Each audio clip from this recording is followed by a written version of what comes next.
આજે મારો first day છે મારા ક્લાઉડ કિચનનો, જે ઘરેથી બનાવીને આપણે સ્વિગી એન્ડ ઝોમેટોમાં આપણે સેલ કરી શકીએ છીએ.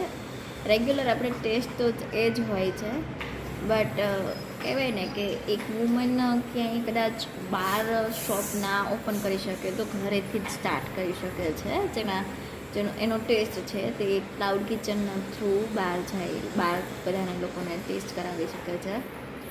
બટ આજે મારો ફર્સ્ટ ડે છે, બટ કોઈ હજી સુધીમાં ઓર્ડર નથી આવ્યો. આફ્ટરનૂન 12 વાગ્યાથી સ્ટાર્ટ કર્યું છે, અત્યારે 6:15 થઈ ગયા છે, બટ હજી કોઈ ઓર્ડર નથી આવ્યો.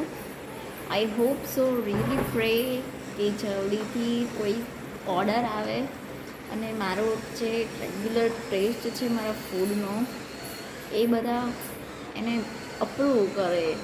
એટલા માટે I do hope so.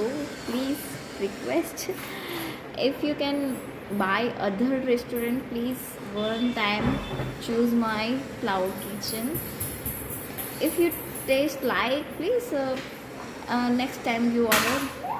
But first time I hope so કે તમે લોકો ઓર્ડર આપો અને મારા ટેસ્ટને મારા ફૂડનો ટેસ્ટ છે કરો.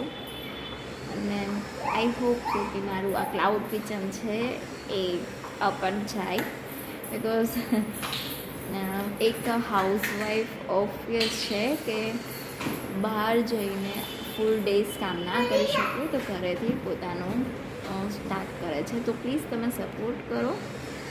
અને બહાર જે રેસ્ટોરન્ટમાં તમે મંગાવો છો એ આઈ થિંક બહુ જ કેમિકલ્સવાળા સોસ ને એવું બધું નાખે છે, બટ આઈ થિંક હું એવું કંઈ પણ પ્રિફર નહીં કરું, બિકોઝ કેમ કે હું ખુદ એવા સોસને એવું બધું યુઝ નથી કરતી, બિકોઝ ઓબ્વિયસ છે આપણી હેલ્થ કેર જોઈએ છે. અને એમાં પણ હું લેડીઝ છું, એટલે ફ્રેશ કે મારી બેબી છે તો એ પણ કદાચ હું બનાવતી હોઉં ત્યારે એ ટેસ્ટ કરે છે, તો એના માટે તો હું ક્યારેય પણ એવી વસ્તુ બનાવીશ જ નહીં કે જેને લીધે હેલ્થમાં કોઈ કોમ્પ્રોમાઇઝ કરું. તો તમારે ઘરનો ટેસ્ટ જોઈએ, પણ ઘરનું આપણે હેલ્ધી ફૂડ જોઈએ, પણ ટેસ્ટ કહેવાય ને તો બહારનો જોઈએ. તો એના માટે મેં આ સ્ટાર્ટ કર્યું છે કે લોકો હેલ્ધી ફૂડ વધારે જ કરે. કેમ કે રેસ્ટોરન્ટમાં તો ઓબ્વિયસ છે 3-4 દિવસ સુધી એ લોકો